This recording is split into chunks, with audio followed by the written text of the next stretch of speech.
Os poemas épicos Ilíada e Odisseia, atribuídos a Homero, formam o núcleo mais antigo e poderoso da tradição literária ocidental, não apenas como narrativas heróicas, mas como estruturas simbólicas que moldaram a imaginação do mundo europeu por milênios.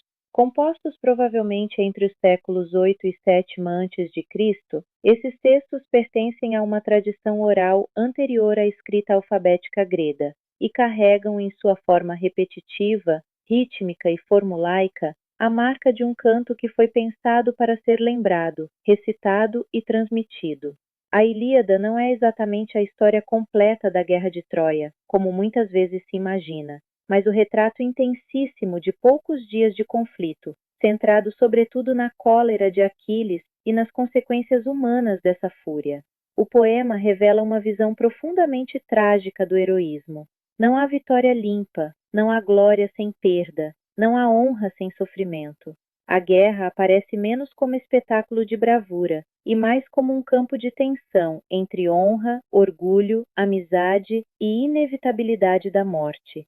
E nesse sentido, Aquiles encarna não apenas o guerreiro invencível, mas o homem dividido entre a busca pela fama eterna e o desejo silencioso de uma vida longa e comum, escolha impossível que revela a própria estrutura trágica da existência humana. Já a Odisseia desloca o centro da narrativa da guerra para o retorno, da força para a astúcia, da violência coletiva para a experiência individual. Ulisses não é o guerreiro invencível, mas o homem que pensa, improvisa, resiste e persiste. Sua viagem é menos geográfica do que simbólica, atravessando monstros, deuses, tentações e esquecimentos, que representam provas interiores tanto quanto perigos externos. Enquanto a Ilíada é o poema da glória e da morte heróica, a Odisseia é o poema da sobrevivência e da memória, do desejo de voltar para casa, da reconstrução da identidade após o trauma da guerra. Nesse percurso, a figura de Penélope também assume um papel silenciosamente central, pois sua espera não é passiva. É uma forma de resistência inteligente ao tempo e à pressão social, mostrando que o heroísmo, nesses poemas, não pertence apenas ao campo de batalha, mas também ao espaço doméstico e à persistência cotidiana. Ambos os poemas apresentam uma relação intensa entre homens e deuses, mas essa presença divina não elimina a responsabilidade humana. Ao contrário, reforça o drama da escolha, porque os deuses interferem sem anular completamente a liberdade dos personagens. Essa convivência entre destino e decisão cria uma tensão permanente que atravessa toda a narrativa épica grega e estabelece uma visão do mundo na qual o ser humano vive entre forças maiores do que ele, mas ainda assim responsável por seus atos.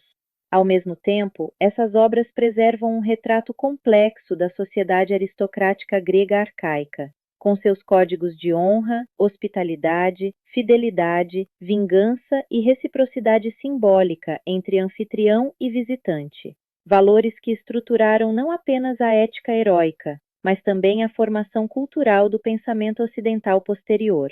Além disso, a Ilíada e a Odisseia não são apenas narrativas sobre heróis isolados, mas também sobre comunidades inteiras em crise.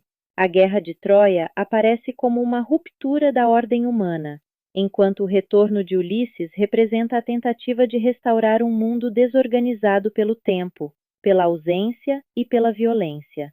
O lar, nesse contexto, não é apenas um lugar físico, mas um centro simbólico de identidade, pertencimento e continuidade. E por isso a viagem de Ulisses pode ser lida como uma travessia interior em direção à própria permanência do eu.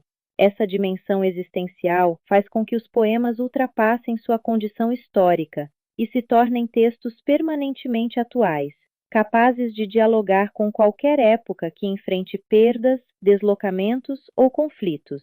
Mais do que narrativas sobre heróis distantes, a Ilíada e a Odisseia continuam sendo textos sobre a condição humana, sobre o medo da morte, a busca por reconhecimento, a dor da perda, a nostalgia da casa, a fidelidade ao que permanece e o esforço de dar sentido à existência em um mundo instável e imprevisível.